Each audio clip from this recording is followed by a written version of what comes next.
ചെറുതുരുത്തി അവിടെ ഓഫീസിൽ ഇപ്പോൾ വെള്ളത്തോളിനഗർ ഏരിയ കമ്മിറ്റി ആയപ്പോൾ ആ കമ്മിറ്റി ഇപ്പോൾ തൽക്കാലം ചെറുതുരുത്തി ലോക്കൽ കമ്മിറ്റി ഓഫീസിലാണ് ഏരിയ കമ്മിറ്റി ഓഫീസും പ്രവർത്തിക്കുന്നത്. അവിടെ ആ കേന്ദ്രത്തിലുണ്ടാവും. പിന്നീട് അതിനനുസരിച്ച് ഞാൻ അങ്ങോട്ട് പോകാമെന്നാണ് തീരുമാനിച്ചത്. അതുകൊണ്ട് ഇന്നത്തെ ഒരു പ്രതീക്ഷ എന്ന് പറയുമ്പോഴേ 100% കോൺഫിഡൻ്റ് ആണ് താങ്കൾ പറഞ്ഞത്. വളരെ കോൺഫിഡൻ്റ് ആയിട്ട് കാണപ്പെടുന്നത്. ഈ തെരഞ്ഞെടുപ്പിലോട്ട് തിരിഞ്ഞു നോക്കുമ്പോൾ, ഈ കഴിഞ്ഞ ദിവസങ്ങളിലോട്ട് തിരിഞ്ഞു നോക്കുമ്പോൾ എന്ത് തോന്നുന്നു? ഒരു ഫിഗറിലോട്ട് പോകാൻ പറയാൻ കഴിയുമോ ഇപ്പോൾ? ഇല്ല, ഞാനിപ്പോൾ അത് പറയുന്നില്ല. കാരണം നല്ല ഭൂരിപക്ഷം ഉണ്ടാവുമെന്ന് പറഞ്ഞത് അതെല്ലാം മനസ്സിൽ വെച്ച് തന്നെയാണ് പറയണത്. പക്ഷെ ഞാനിപ്പോൾ അത് പറയുന്നില്ല. എന്നാലും ഇത് കഴിഞ്ഞിട്ട് ഞാൻ കൃത്യമായി നിങ്ങളോട് പറയാം. ഇന്നലത്തെ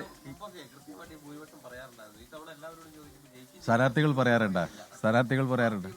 പാർട്ടി പറഞ്ഞിട്ടുണ്ടാവുമല്ലോ. അതെ, ഏകദേശം നമ്മൾ ഒരു അപ്രോക്സിമേറ്റ് എല്ലാം ഇങ്ങനെ പറയാം. ഒരു വിലയിരുത്തലാണ്. ഇല്ല കുറേ തെരഞ്ഞെടുപ്പ് കണ്ടതുകൊണ്ട് തെരഞ്ഞെടുപ്പിൽ ജനം എന്ത് വിധി നടത്തിയാലും അതിനോട് സഹകരിക്കാമെന്നാണ്. പക്ഷേ ഞങ്ങൾ ഈ തെരഞ്ഞെടുപ്പിൽ വളരെ 100% കോൺഫിഡൻറ്റോട് കൂടിയാണ് ദപ്പ വീട്ടിൽ നിന്ന് ഇറങ്ങി വോട്ട് എണ്ണൽ കേന്ദ്രത്തിലേക്ക് പോകുന്നത്.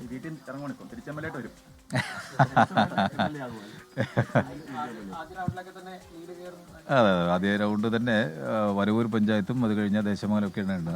അപ്പോൾ നമ്മുടെ സ്വാധീന പ്രദേശം ഏറ്റവും കൂടുതൽ നല്ല പാർട്ടി സ്വാധീന പ്രദേശമാണ്. ഇതെല്ലാം ഈ കേന്ദ്രം പോക്ക് കാണുമ്പോൾ തന്നെ നമുക്ക് മനസ്സിലാക്കാൻ കഴിയും. അത് കഴിഞ്ഞാൽ തന്നെ ട്രെൻഡ് കിട്ടും. ഈ 2 പഞ്ചായത്ത് എണ്ണി തുടങ്ങിയാൽ തന്നെ നമുക്കിതിൻ്റെ പോക്ക് അല്ല, അങ്ങനെ നമ്മൾ ഓരോ പഞ്ചായത്തിൻ്റെയും സ്പെസിഫൈ ആയിട്ട് നമുക്ക് സ്ഥാനാർത്ഥി തനിക്ക് ജായിരുന്ന് അങ്ങനെ കണക്കാക്കിയിട്ടില്ല. ഞാൻ തുടക്കം മുതലേ പറയാറുണ്ട്.